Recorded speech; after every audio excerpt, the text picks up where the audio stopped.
In this video, we are going to start our discussion on Chapter 26. What Chapter 26 is covering is gross domestic product. All right, so gross domestic product, you might have heard it referred to as GDP. That's what it's more commonly referred to.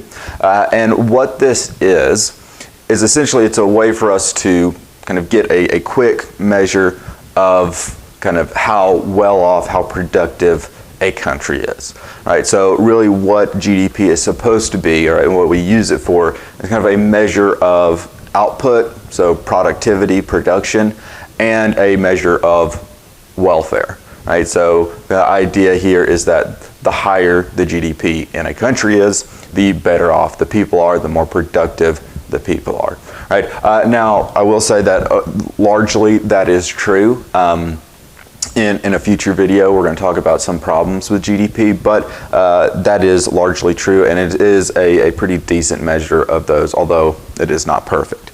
Right? But that's what we're going to be talking about in this video. So we're going to put up a definition, then we're going to kind of hit some kind of the key points in it within that definition, and then we will end this video with a very simple, basic example of how you would kind of the way you might calculate GDP. All right, but without further ado, let's go ahead and put this definition down. So the gross domestic product is the market value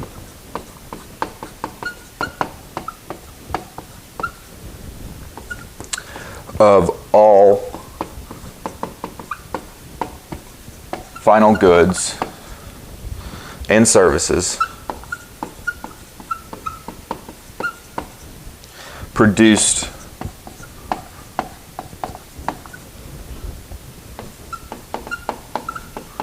within a country in a year. All right, so that's what gross domestic product is. All right, that's the textbook definition of it. All right, so kind of this first little line, the market value. So when we get to the end of this video, this is what we're essentially going to be doing. When we go to calculate the GDP, right, what we are essentially doing is just taking the number of the, we're going to say go find every type of good that we've produced in this country in a year. Right, we're going to take the number of that good that was produced, multiply it by the price of that good, and then add that to the price times quantity for all the other goods produced in the country. All right, but so that is based off of market value. All right, but now let's turn to look at, and again, we're going to have a example of that at the end of this video. Now let's turn to the next kind of term of interest, which is final good.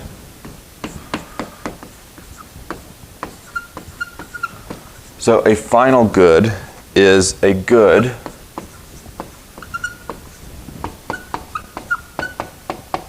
that is bought and meant to be consumed or placed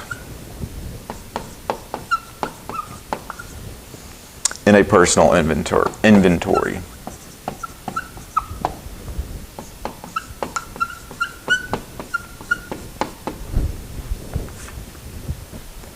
All right, so a good that is bought and meant to be consumed or placed in a personal inventory.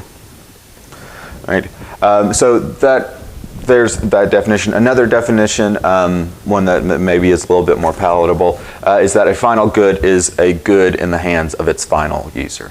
Right. So if the person who is going to be kind of not necessarily the last one to use it, but the one that's going to consume it kind of first, and it's not going to get sold like retail to somewhere else. That's kind of the idea that we're looking at here, right? So for a final good, it's a good in the hands of its final user. Now this gets a little bit tricky, as we're going to see in just a second. All right. One thing I do want to point out before I erase this definition is that the good does not need to be bought, right, to be counted in GDP, right? So this is kind of just defining what a final good is, right? The good doesn't have to have been actually purchased by anyone for it to count, right? It's just as long as it is a final good, and we're looking at, with GDP, we're looking at production, so it's more about whether it was produced versus whether it was bought. But we will talk a little bit more about that later on. All right, but that is what a final good is, and we contrast final goods with what we call intermediate goods.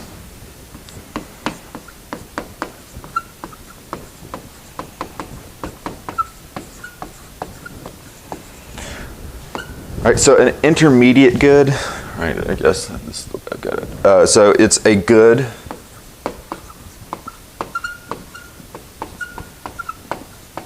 produced to be used to produce other goods.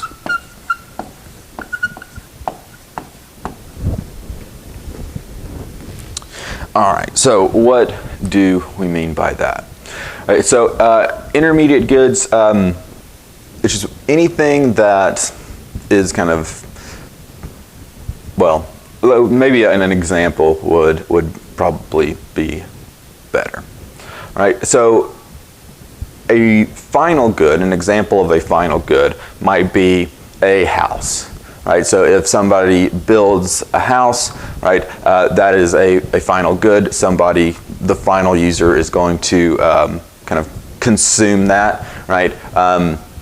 And again, that final user does not mean the last person to ever use this good, because especially in the case of something like a house, probably not going to be the last one to use the good.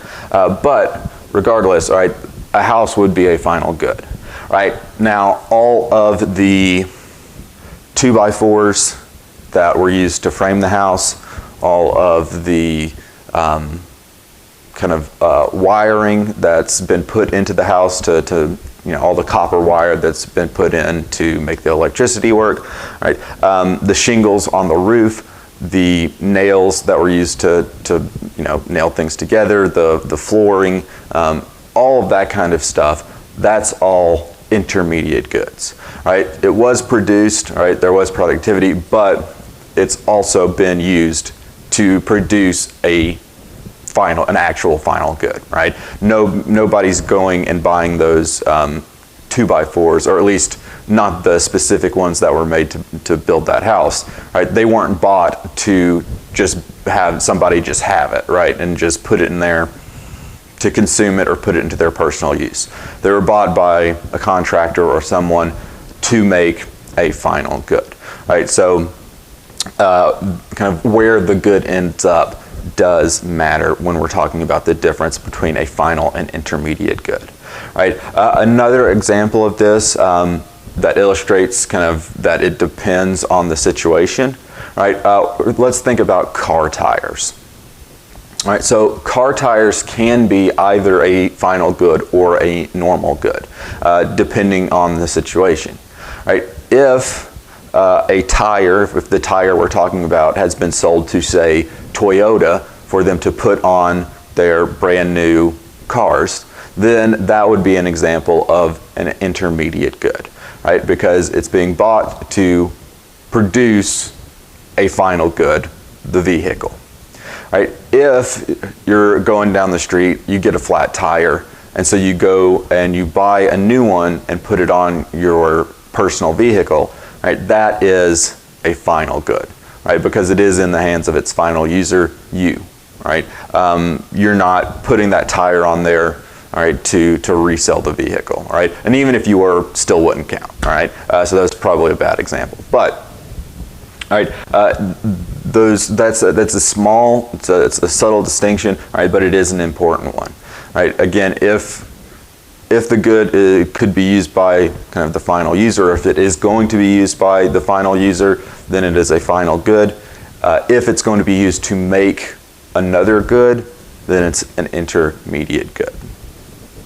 The reason we make this distinction, almost forgot to talk about this. The reason we make this distinction is because if we counted intermediate goods as well as final goods, we would be overstating the productivity of an economy, right? Because the value of those intermediate goods are kind of baked into the price of the final goods, right? So the price of a house, it has to do with how much all of the materials cost, right? So all of the 2x4s, the wiring, so on and so forth, as well as the labor put into it, right? Again, so on and so forth, right? So if we were to take that house and its market value, include that in GDP, and then also take the wiring, the value of the wiring of the 2x4s, we would be overstating the productivity, right? Because yes, we did produce all those things, but the value of them is kind of embedded in the price of the house and the value of the house, right? But you know, which makes sense because you're not going to spend a bunch of money on kind of supplies and building materials and then charge somebody less than what those materials cost, right? That is going to be kind of your baseline, how much you're going to charge for that house. Same thing for the tire example, right? If that tire is being produced to be put on a brand new Toyota Camry, right? The price of that tire, the value of that tire is baked into that price, the price of the Camry, all right? And so we want to make that distinction. We only want to count those final goods and services.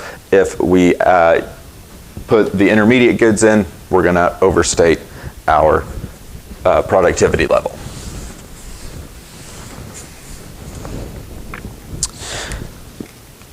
All right, these next two things I'm just going to kind of talk about. I might not even write anything down. I might, but we'll see. Actually, for some of them I will, definitely. All right, so the next thing in our kind of definition, so the market value of all final goods and services, all right, we got that. Produced, again, we're looking at production, we're looking at output. That is the basis of GDP, all right? Of all final goods and services produced within a country in a year. All right, so I kind of put these backwards in my notes, but that's okay. All right, so let's talk about within a country. All right, so GDP only measures the value of goods and services produced within the geographical confines of a nation, right? Or a state or whatever it is, but there's going to be some geographical kind of limit there, right? So whatever's produced in that geographical region, regardless of the nationality of the workers or the capital owners, all right? It doesn't matter, right? If something is produced in the U.S., it goes towards U.S. GDP. Right. If an American is working in Belize and they are producing things, right, the value of that counts towards Belize's GDP, not the United States. Right. There is a measure, right, to see what the kind of the residents or the people from a country are producing, right? And that is different and distinct from GDP. That's known as gross national product.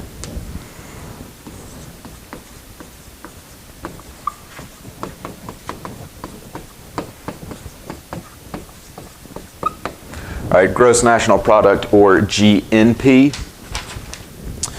is kind of how we abbreviate that. But this is the measure of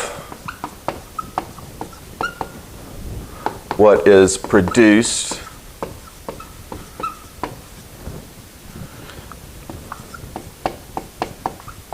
by the labor and capital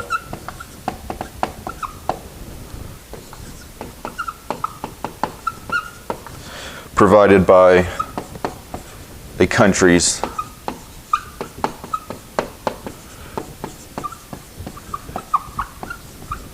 permanent residents.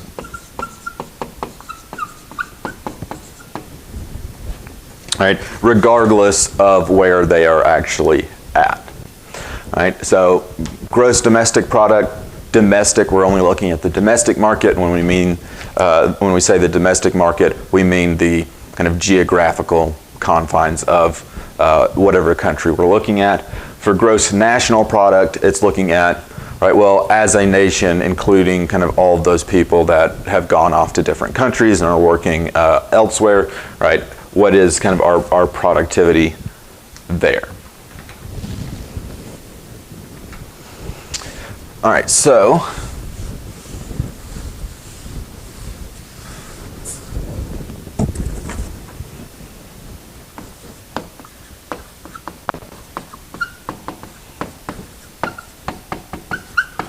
all right, so again, kind of returning to this American working in Belize, right?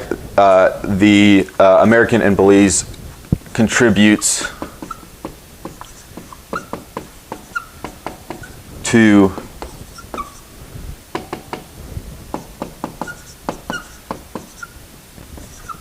Belize's GDP, all right, if the American is in Belize, all right, in the country of Belize, working, producing, all right, they're contributing to the GDP of Belize.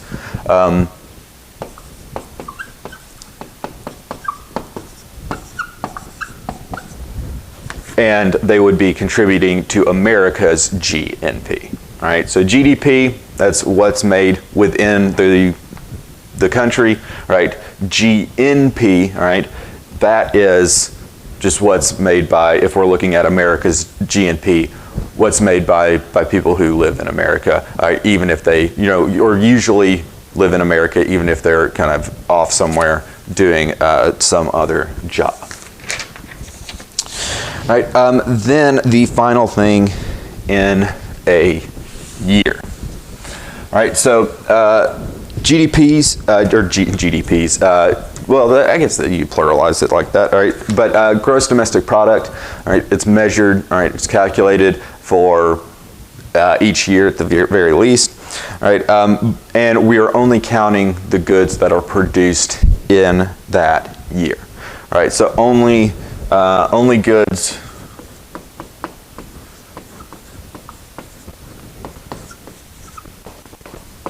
produced within the given year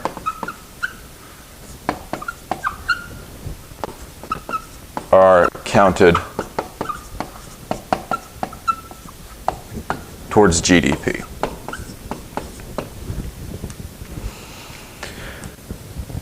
All right, so what this means is that so we only want to look at what's the new production, right? So what's been newly produced. So anything that wasn't produced, even if it was bought and sold during the year, doesn't count towards the GDP. All right, that's what we know, what we call transfers, right? So essentially, if I have a used car and I sell that, or if I own a home and then I want to move and I sell that, right? All I'm doing, we're just transferring wealth or transferring possessions between myself as the seller and whoever is the buyer, right? We're not creating anything new. And so because we're not creating anything new, that doesn't count. So if you have a car that was built, right, produced in December of 2018, even if it's sold in 2019, right, since it was produced in 2018, it counts towards GDP, the GDP for 2018, right? It does not count for the GDP of 2019. It has to be produced in that year to be counted. If it's not, then it's already been counted somewhere else in the GDP for a different year. And again, we don't want to double count it. We don't want to overstate kind of this stuff. All right. So the last thing that we're going to do is we're going to talk a little bit about how to calculate a GDP, or just a quick little kind of silly example of how to do it. Very briefly,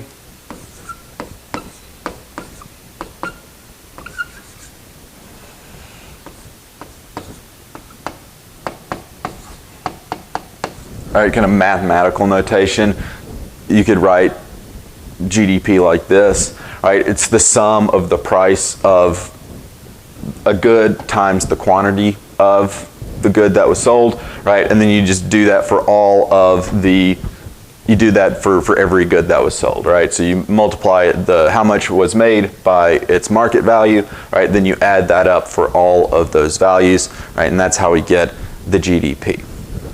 All right, so one way I might have you look at this is I might give you a little table. Might look something like this. All right, so I'm going to have my quantity, I'm going to have my price, then I'm going to have my goods. All right, so this is, we're going to say this is GDP for my fictitious country, Holland, not to be confused with Holland.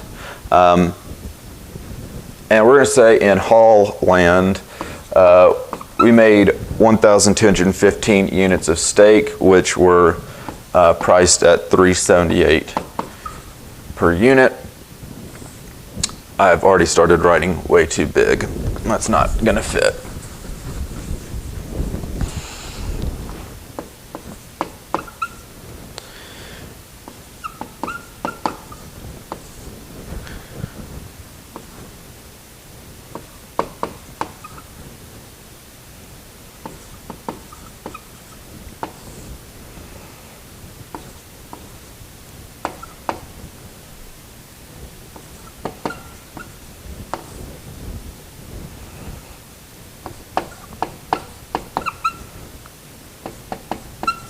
All right.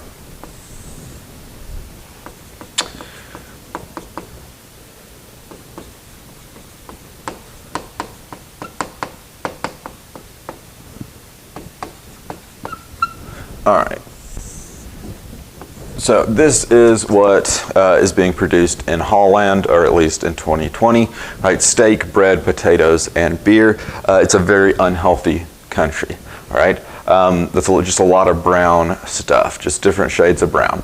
And so here we have the quantities for each of these in that top row, or the row that has the Q in front of it, and then we have the price. So when we want to calculate the GDP, right, for Holland for 2020, what we're going to do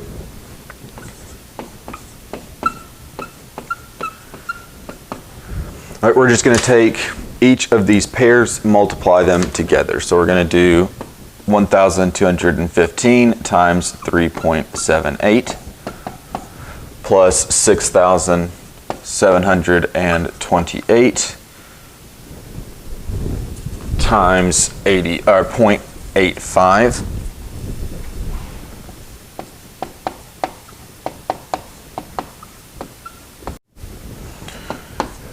plus 2,361 times 0.39, and finally 10,175 times 1.12. Right, so again, just taking each of these pairs, right, multiplying the quantity and the price together, right, and then once you've done that for all four pairs, we are just going to add those up.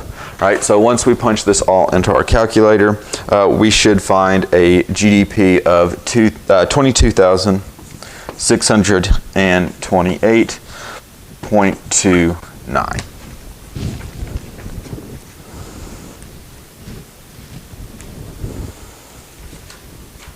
Right, and that is the very basic way that we would calculate a GDP.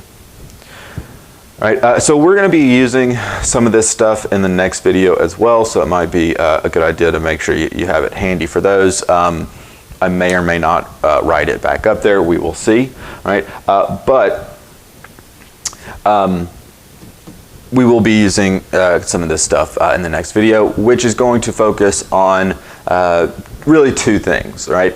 First, we're going to be talking about growth rates, right? So we're not just interested in what the GDP is now, but what has it been, and how has it changed, right? We're also going to talk about what we call real GDP, right? But that's all going to be in the next video, and I'll see you then.